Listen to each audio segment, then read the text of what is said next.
Ladies and gentlemen, presenting our flag racing bird, Jaco!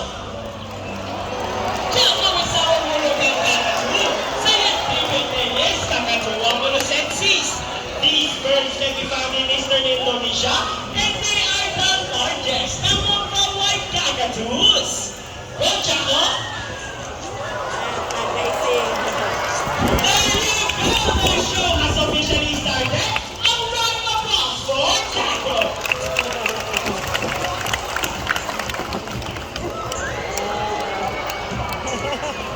Galing. Galing si Jack. Hello everyone and welcome to Manila Ocean Park's All-Star Bird Show with me, Trainer Francis. Now guys, here's an object that I will hide under one of these silver cups. Where do you want me to put this object? On your left, on your right, or here in the middle? Which side? Left, right, or middle? Alright, so let's put it right here. Now let's call in our psychic bird, Dazzle. Dazzle is our soul for President Kakadu. Scientific name is Kakadua galerita. Common inhabitants are open woodlands and forest areas along the east coast of Australia. They are very loud birds and can mimic almost any sound. They typically feed on seeds, nuts, fruits such as durian, papaya, rambutan, and they also have corn. Now guys, do you think Dazzle has the ability to find the hidden object? Well, if yes, say you can do it, Dazzle! You can do it. Go, Dazzle! Find the hidden object for us! Hanap kaya niya ako nun. Cheers to Ah! it! A round of applause for Dazzle with Trainer Mikey! Ang galing. Now, our next featured birds are just like any married couple. Monogamous, meaning they will be partners for a lifetime. Pretty romantic, right? But as any couple will attest in a relationship, there will always be battles. Meet Sassy and Rocky, our beautiful pair of green-winged macaws. And today, they will battle it out to see who's the best in a basketball game. But before we start this battle, I will divide you guys into two groups. Where's the girls? All the girls will cheer for Sassy. Come on, girls, let me hear you cheer. Sassy! Sassy! Ang girls yun. Very good! And all the boys will cheer for Rocky. Come on, boys, let me hear you cheer. Rocky! Rocky! Very well, so birds ready, trainers ready, set, go! Here comes Rock on his first ball. First goal to Rocky, followed by Sassy. And oh, it's a big hit for the last ball. Rocky wins! Rocky! Trainer April, what can you say about that? You guys lose this time. Hold it, we want another race. Oh, they won another race, Trainer JP. Are you sure about that? Do you want Sassy to lose again? This time, I guarantee you that Sassy will win. So what race do you have in mind? I want a ring race. And what is our ring race? The first bird who can drop 3 rings into the pole, the fastest is the winner. That is a ring race.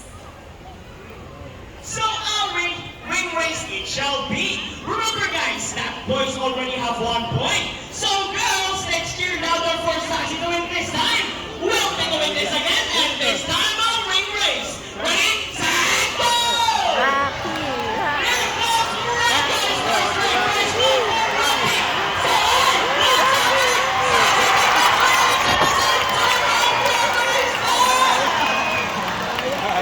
Bakit? Nakinulot natin ng ito. Rocky daw. David, Davey, what can you say about that? 3 rings at the same time. Hey, you guys cheated! Oh, he thinks you cheated. No, we didn't cheat. Sassy used her brain. Oh, is it true that girls are more intelligent than boys?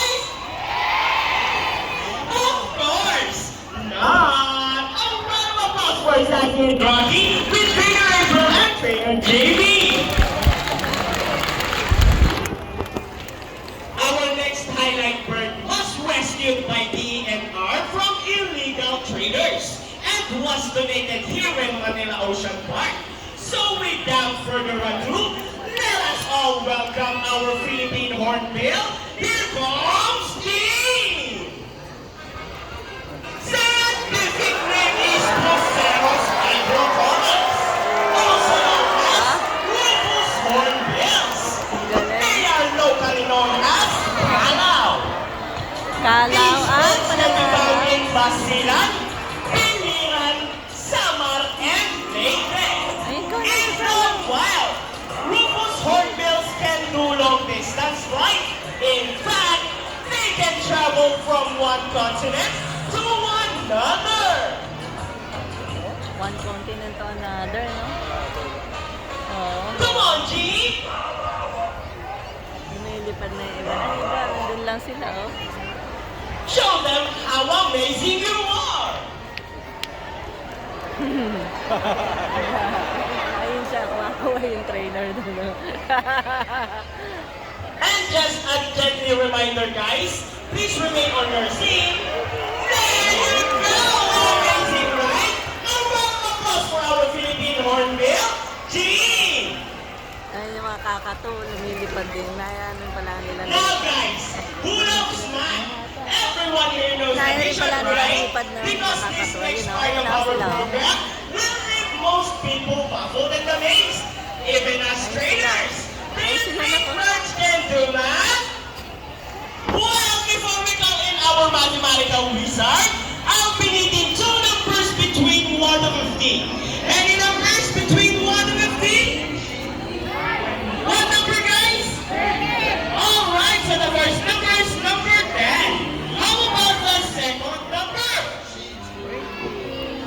What number? Alright, so the second number is number 3. So the equation is 10 plus 3. Let's see if our mathematical wizard can solve this equation. But first, Trainer JB will shuffle the numbers.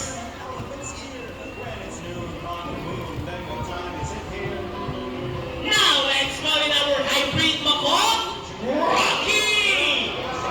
Wow, Rocky, what a beautiful entrance! Trainer JB, is Rocky ready? Go, Rocky! Solve the equation for us!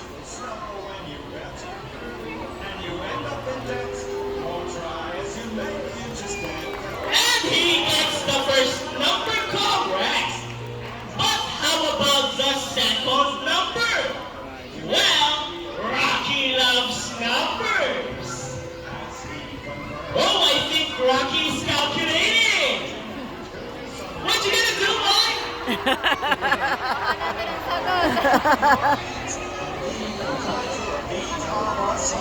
Come on, Rocky, don't be shy. Do the math.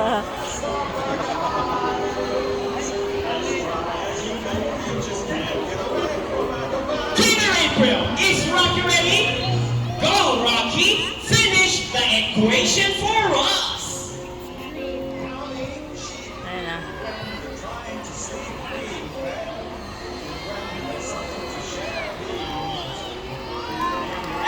Yay! So 10 plus 3 is equals to Ta- 13. A round of applause for Rocky with Trainer April. Now, guys, trainer we niya. need an adult volunteer with 500 peso bill. Anyone who wants to be our lucky volunteer for today, just raise your hands up and Trainer Mikey will choose one. Once again, we need an adult volunteer with 500 peso bill. Alright, I think we got one. You will notice that the birds in our show are mostly parrots. It is because they are highly intelligent, charismatic, colorful, and musical in kind. Hi sir, good afternoon. Welcome to Manila Ocean Park.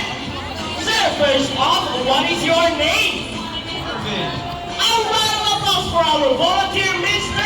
Arvin. Now, sir, may I have your 500 peso bill?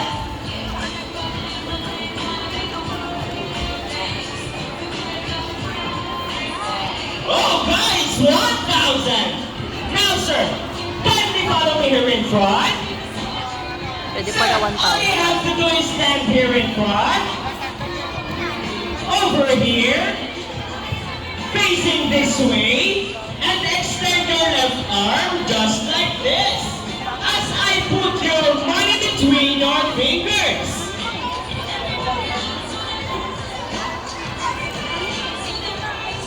Now, sir, do you have any idea what will happen next? The bird will feel my body. And see, now let's go to our money bird, Buddy. Buddy flies over. Oh, he gets the money and flies back. And I think Buddy gets all that.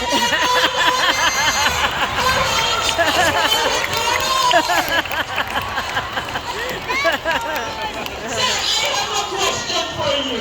Did you know that Manila Ocean Park is also a rescue center for birds? Yes.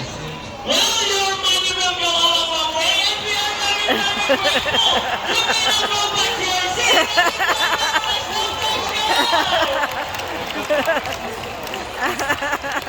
Anyone else? How about 2,000 pesos bill this time? No more? Sir Arvin, excuse me. Are you okay? Are you sure? Why do you look so sad? No, sir, we're just kidding. It's all part of our show. Please come back here in front and we'll give your money back. Sir, Buddy is saying something. Before Buddy gives your money back, Buddy wants to give you a kiss. Is it okay? Wonderful. Now stand here in front, ready your camera, and offer your cheek.